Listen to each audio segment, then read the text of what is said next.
Eu entendo perfeitamente a dor de um casal que descobre uma gestação e que, alguns dias depois, descobre que perdeu essa gestação. Eu passei por isso na minha primeira gravidez. Eu descobri que estava grávida, contei para o meu marido, foi uma felicidade muito grande, mas 15 dias depois veio a perda. E essa perda é muito dolorosa. A gente precisa entender o que acontece com um casal que tem uma perda. É um luto.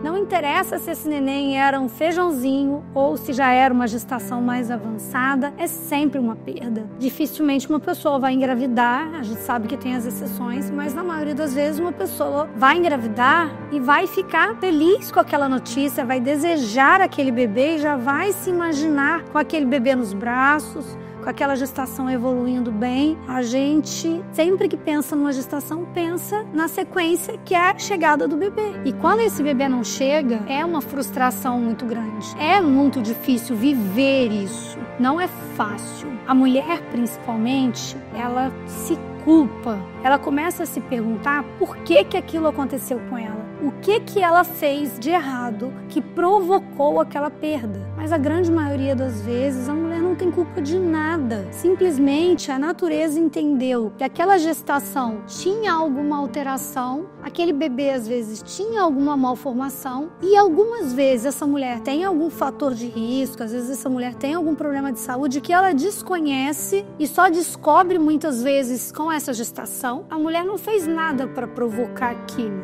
mas a culpa que vem com isso é muito grande. Então a gente precisa ressignificar tudo isso, a gente precisa conversar sobre isso. Quantas pessoas perderam gestações iniciais, tiveram abortamentos e a gente nem sabe, porque ninguém gosta de falar sobre isso, porque é doloroso. A gente gosta de falar da gravidez que deu certo, dos bebês que nasceram e ficaram tudo bem. Então a gente precisa acolher esses casais que passam por um momento de dor, que passam pelo luto, porque vai passar, vai passar. E uma perda não significa que você vai perder sempre.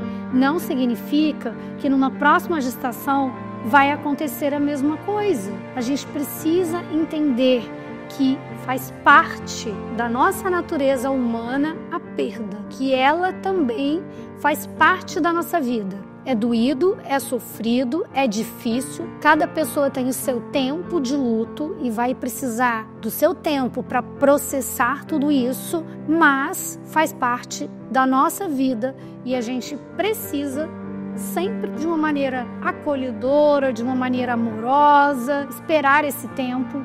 A gente precisa se permitir esse luto para que uma nova fase chegue. Eu posso dizer de experiência própria que depois eu tive 2 gestações tranquilas, sem intercorrências, que evoluíram bem, que hoje estão aí meus filhotes já crescidos. A gente sabe que algumas mulheres, alguns casais vão ter dificuldade para engravidar, vão precisar às vezes de um tratamento, vão precisar de exames para descobrir o que está acontecendo, que está levando a perdas repetitivas quando isso acontece. Mas a gente nunca pode esquecer, não é culpa da mulher perder um bebê e não existe nada de errado em sofrer, em chorar por aquela perda, por aquele luto. Se você está passando por esse momento, se você conhece alguém que está passando por essa dor, o canal está aberto para a gente conversar, para a gente dividir isso, para a gente trocar experiências, porque quando uma pessoa divide com a outra a sua dor, ela se torna mais leve. A gente consegue fazer com que isso se torne um pouquinho mais normal, quando a gente entende que outras pessoas também passam por isso, tá bom? Tô sempre aberta aqui para conversar com vocês, o canal tá aqui, é de vocês. Te vejo em breve.